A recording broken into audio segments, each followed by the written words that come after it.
There is a type of loneliness that does not feel like loneliness. It does not announce itself. It does not arrive on a particular day. Nobody wakes up and thinks, I am lonely now. This is when it started. It creeps in slowly. The phone rings less often than it used to. The diary that was once full of things, lunches, visits, plans, has more blank days than it did before. Evenings that used to end with conversation now end with the television. And because it happens gradually, most people adjust to it. They tell themselves they prefer the quiet, that they are introverted, that at this stage of life they do not need as much social contact as they used to. But here is what they are not telling themselves. What nobody tells you, because it sounds extreme and it sounds like something that belongs in a medical journal and not in an everyday conversation. Chronic loneliness is as dangerous to your physical health as smoking 15 cigarettes a day. Not your mental health, your physical health, your heart, your brain, your immune system, your blood pressure, your risk of stroke, your risk of early death. All of it is measurably worse in people who are chronically socially isolated. And the effect size is not small. It is enormous. And after 60, the risk of falling into this trap, quietly, gradually, without realizing it, is higher than at almost any other point in adult life. Today we are talking about the loneliness trap, what it actually is, why it hits so hard after 60 specifically, what it does to your body and your brain when it takes hold, and most importantly, what actually helps. Not the things people say help, the things the research says actually work. One of them is something you can do today without leaving your house that has a more powerful effect on isolation than most people would expect. Stay with me. Welcome back. This is a topic I have wanted to cover for a long time, and I want to be honest with you about why I kept putting it off. Because it is a harder conversation than exercise or nutrition or sleep. Those topics are practical. You do something, you get a result.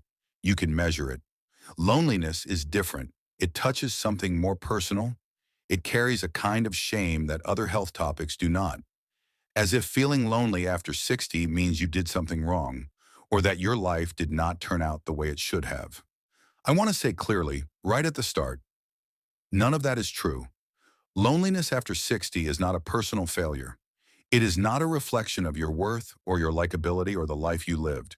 It is a deeply human experience that is increasingly common, increasingly well understood scientifically, and, this is the part that matters, increasingly addressable with the right approach. What this video is not going to do is tell you to join a club or call a friend and leave it at that. That advice, however well-meaning, does not get close to the real texture of what social isolation after 60 actually feels like, or what genuinely helps. Let us talk about it properly. Let us start with Margaret. You may remember Margaret from our earlier videos. She is 71, retired school teacher, lives alone in the house she has been in for over 20 years. Margaret has 3 children. They are spread across 2 states. They call regularly. They visit a few times a year. By any external measure, Margaret is not someone you would look at and say, she seems isolated. But a year and a half ago, Margaret's doctor asked her, almost as an aside at the end of a routine appointment, how often she had face-to-face contact with other people during a typical week. Margaret thought about it honestly. She had a phone call with her daughter on Sunday evenings. She went to the grocery store on Wednesdays where she might exchange a few words with someone. She had a book she was reading, and a garden she tended, and programs she watched, and a life that looked from the outside like it was fine. When she added up actual in-person time spent with other people, she was getting to somewhere around 2 or 3 hours a week, sometimes less. Her doctor looked at her and said, Margaret, that is not enough, and I think you already know that. Margaret cried on the way home, not from sadness exactly, from recognition.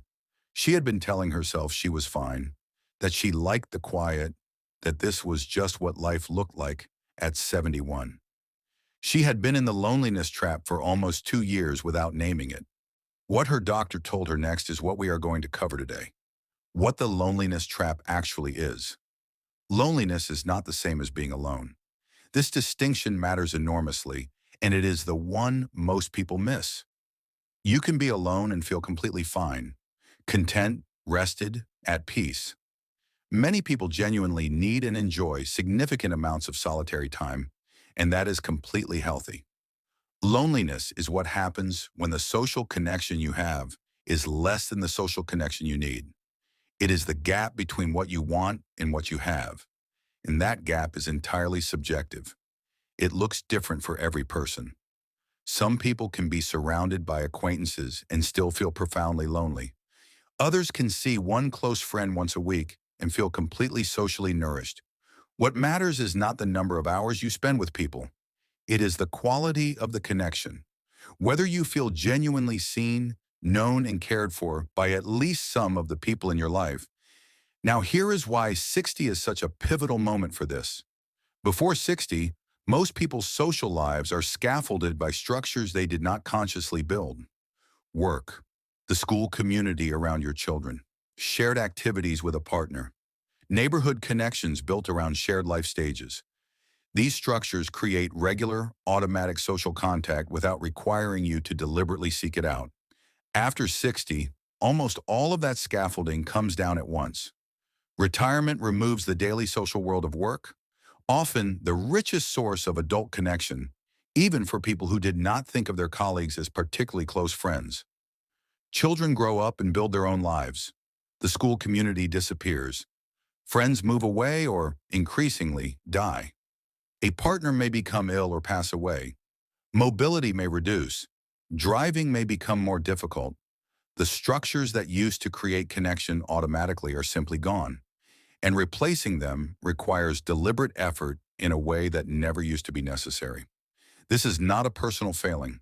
It is a structural reality of this stage of life that almost nobody prepares for. And the body, as it turns out, notices. What loneliness actually does to your body. This is the part that changed how I think about this whole topic. I want to spend real time here, because this section changed everything for me when I first understood it properly. Most people think of loneliness as an emotional experience. Sad, yes. Unpleasant, yes.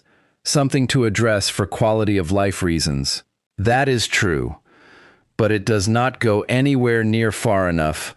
Loneliness is a biological state, and when the body is in that state chronically, week after week, month after month, it responds in ways that are measurable, significant, and in some cases, life-shortening. It raises inflammation. When the body senses isolation, and it does sense it, at a biological level, because human beings evolved as deeply social animals for whom exclusion from the group was genuinely life-threatening, it activates an inflammatory response. The same kind of response your body uses to fight infection or heal an injury. Short-term, that response is protective, but chronically elevated inflammation is one of the most significant drivers of disease in aging adults. Heart disease, stroke, diabetes, cognitive decline, certain cancers, all of them are made more likely by sustained high inflammation.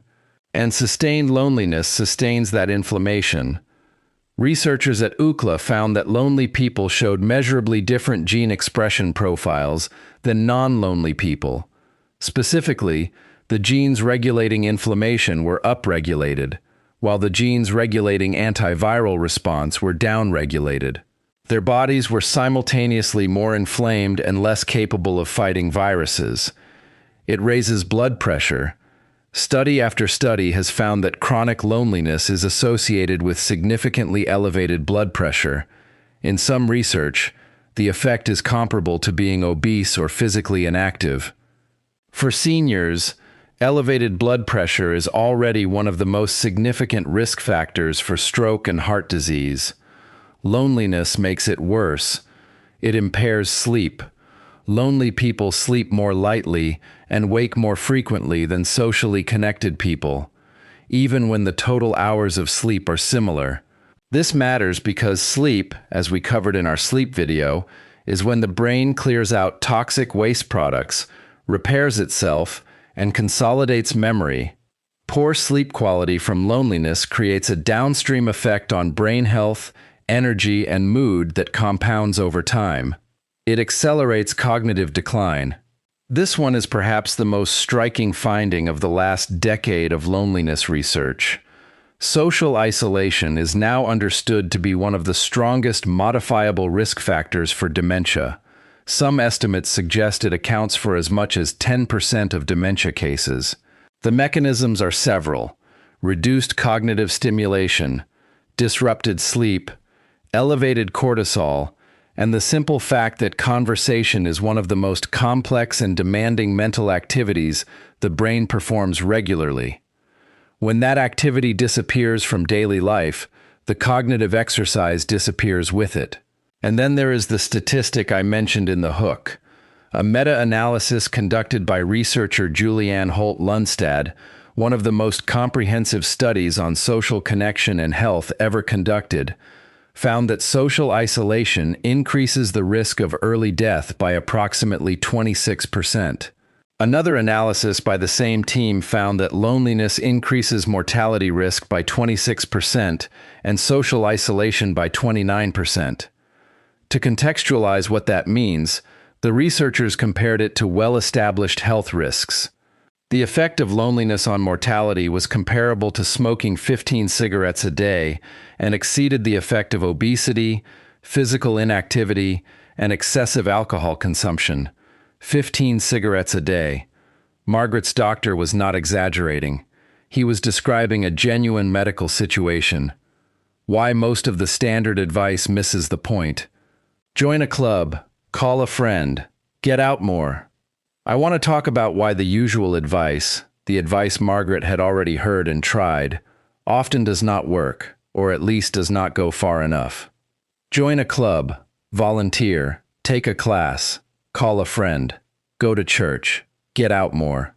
None of this advice is wrong. All of it has genuine value, but it misses the real difficulty of social isolation after 60, which is not lack of knowledge about where other people are.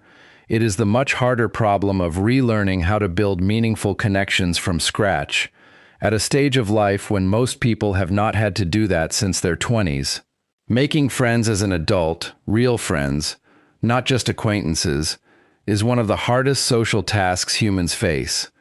It requires repeated, unplanned interaction over time. It requires vulnerability. It requires being in situations where connection can develop naturally, rather than being forced. Most of the standard advice skips straight to the surface level fix.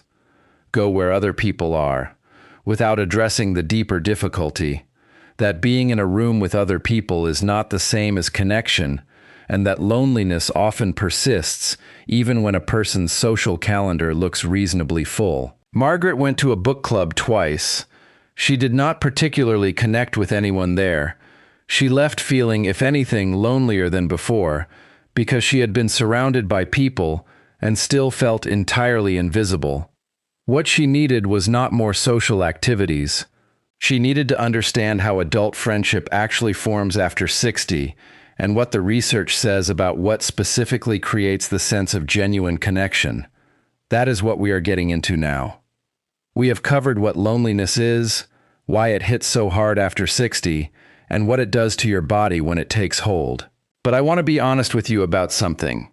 Everything I have told you so far probably does not feel particularly helpful yet. Knowing that loneliness is dangerous does not automatically make it less lonely. The next part of this video is where we actually talk about what works. Not the generic suggestions, the specific things that research on older adults specifically has found to genuinely reduce isolation and rebuild a sense of connection. One of them is something you can do today without leaving the house, that costs nothing, and that has a measurably stronger effect on well-being than most people would guess. And one of them is probably not what you think. Stay with me. What actually works? The research-backed approaches. Approach 1. Prioritize depth over frequency. The first shift that makes the biggest difference is one of thinking rather than doing. Most people, when they try to address loneliness, focus on increasing the number of social interactions they have. More phone calls, more activities, more events attended, but the research is very clear that what predicts well-being and reduces loneliness is not the number of social contacts, it is the depth of at least a few of them.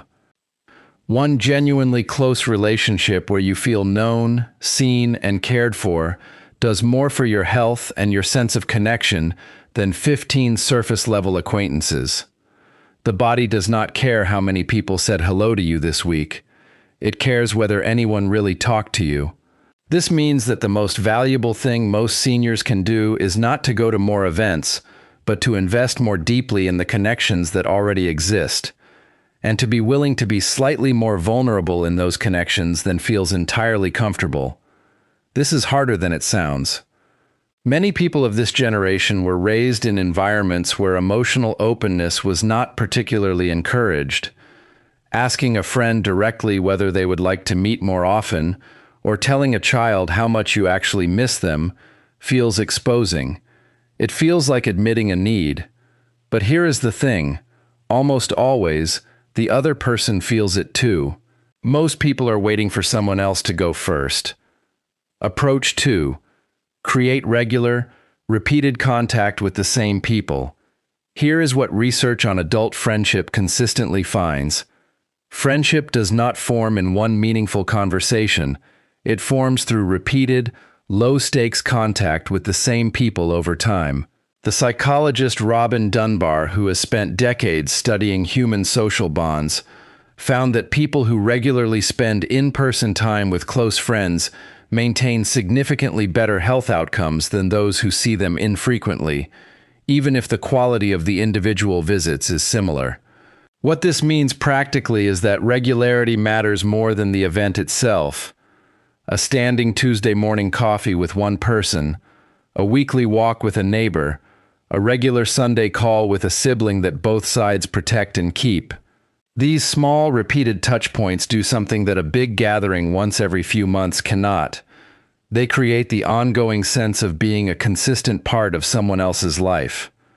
Margaret started what she called Thursday tea with a woman she had known for years but seen infrequently.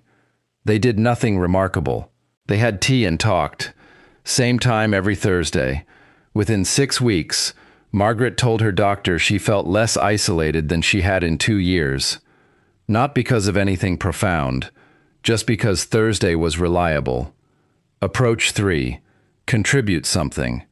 This one is less obvious, but the evidence behind it is strong.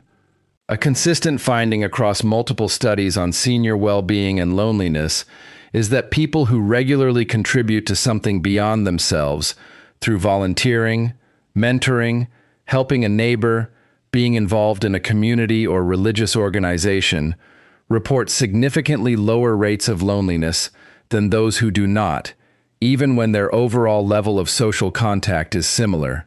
The reason seems to be this. Loneliness is partly a function of feeling unnecessary, of feeling like the world would spin on just as smoothly without your specific presence in it. Contributing to something, anything, creates the opposite feeling.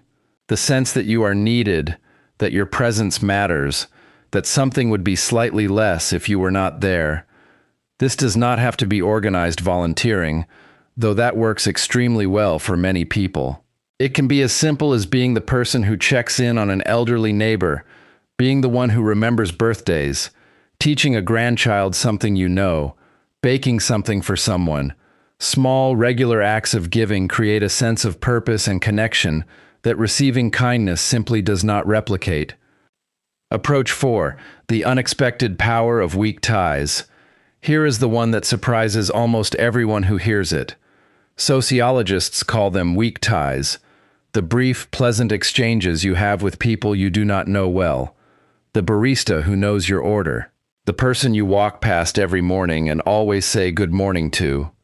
The checkout person you chat to for 2 minutes every Wednesday. Common sense says these interactions barely count. Your close relationships are what matter. But the research says something more interesting. Studies have found that people who have more of these brief, warm, repeated interactions with familiar strangers throughout their week report meaningfully higher levels of well-being and lower levels of loneliness than people who do not, even when their close relationship quality is held constant. The reason seems to be that these small interactions provide a sense of belonging to a community, the feeling of being a recognized, familiar presence in your own neighborhood, of being known, even briefly, by the people around you. This is something anyone can increase immediately, today, without a plan or a commitment or a new activity. Walk to the shop instead of driving, sit on your porch, say good morning to people you pass, ask the checkout person how their day is and mean it. It sounds almost embarrassingly simple, but it actually moves the needle. Margaret started doing this in her neighborhood and told me it made her feel more anchored in her own street than she had in years. Approach 5. The thing you can do right now without leaving your house.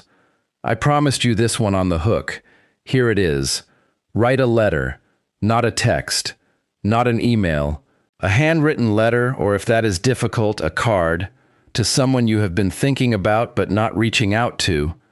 This is not about nostalgia.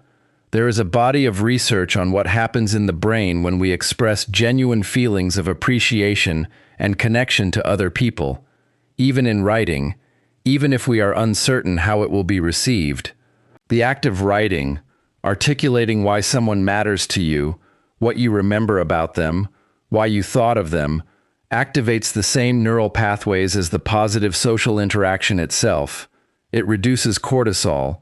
It increases a sense of connection.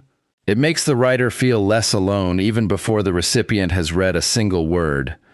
And then, in almost every case, the recipient responds, because receiving a genuine, unexpected expression of connection from someone they care about is one of the rarest and most valued experiences in most people's lives. Margaret wrote 3 letters in the month after her doctor's appointment. One to a college friend she had not spoken to in 4 years, one to a former colleague she had thought about but never called, one to her eldest son, telling him things she had never quite said out loud. She got responses to all 3. Within 2 of those responses, real relationships were rekindled. The one with her son, she said, changed something between them permanently. 1 letter. That is all it took to start.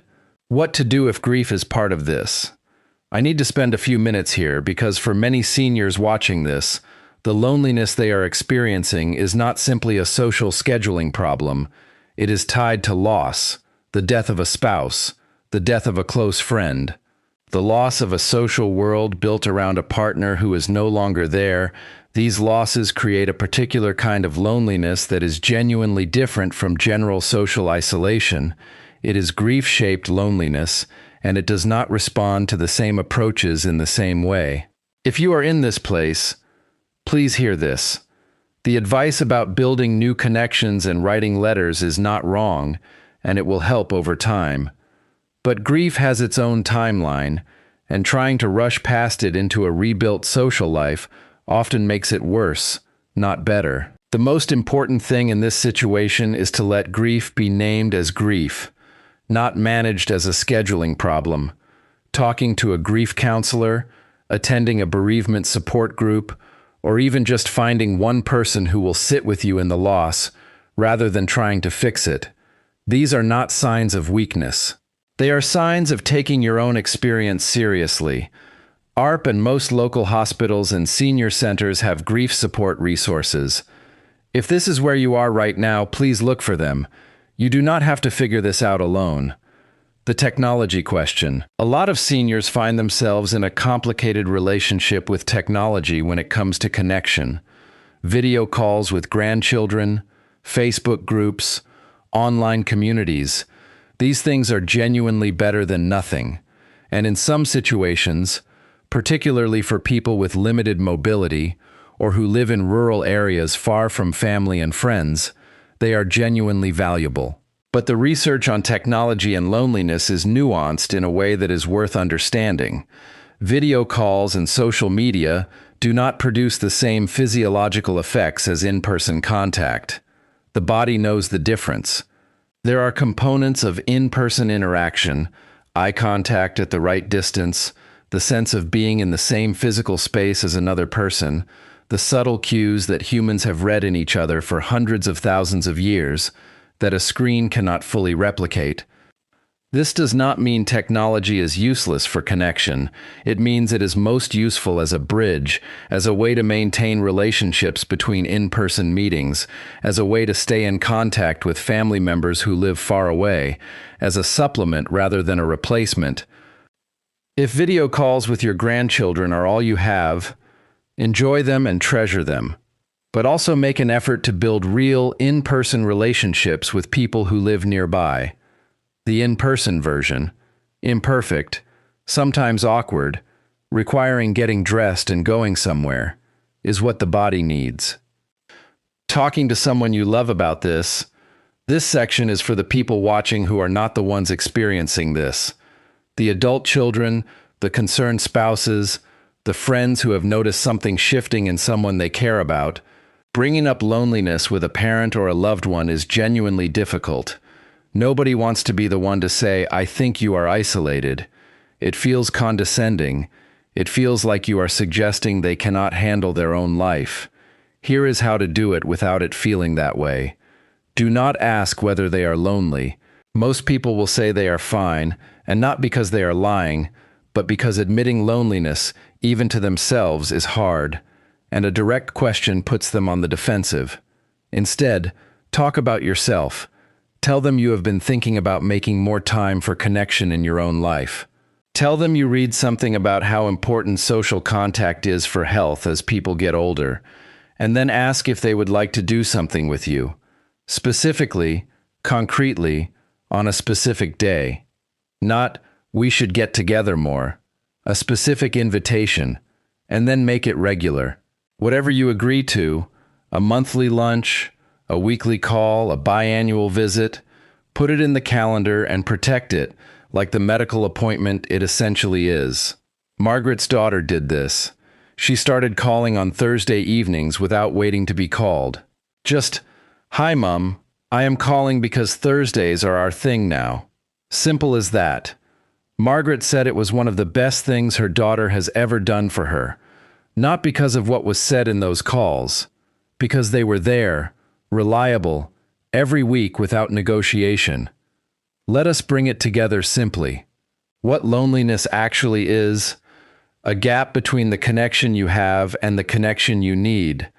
Not a character flaw, not a personal failure, a biological state with real, measurable physical consequences. Why it hits hard after 60. The social scaffolding of work, parenting, shared life stages, all of it comes down at once. Connection after 60 requires deliberate effort in a way it never had to before. What it does to your body: raises inflammation, elevates blood pressure, disrupts sleep, accelerates cognitive decline, and increases the risk of early death by roughly the same margin as smoking 15 cigarettes a day. What actually helps? 1. Prioritize depth over frequency.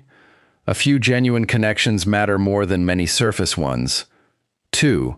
Create regular, repeated contact with the same people. Reliability builds connection faster than occasion. 3. Contribute something. Feeling needed is one of the most powerful antidotes to feeling invisible. 4. Cultivate your weak ties. Small daily interactions with familiar faces matter more than most people think. 5. Write the letter. Do it today. If grief is part of it, name it as grief, not just a scheduling problem. Seek support that is specifically designed for that kind of loss. Technology. A bridge, not a destination. Use it to maintain connection, not to replace in-person contact. Margaret is doing better. Not because her life completely changed. She still lives alone in the same house. Her kids are still in other states. The structural realities of her life are more or less what they were 18 months ago. But Thursday tea is on the calendar. The 3 letters change 3 relationships. Her daughter calls every Thursday evening, and Margaret has started saying good morning to the couple who walk past her garden every day at 8, and they have started stopping for 2 or 3 minutes. and she has learned that they have a dog named Biscuit and that the husband grew up 2 towns over from where she is from. Small things, genuinely small things. But the morning heaviness she had been living with, that low-level flatness that she had been calling tiredness and which was actually loneliness, has lifted in a way she was not entirely expecting. She said to me, "I did not realize how much of what I was calling tiredness was actually the weight of being unknown to anyone. That sounds dramatic, but that is what it felt like nobody knew I was there. That feeling is one that far more seniors carry than anyone talks about. And it does not have to stay. The connection you need is closer than it feels. Sometimes it is 1 letter away. Sometimes it is 1 regular Thursday. Start there." If this video touched something real for you, please click the like button and subscribe if you have not already.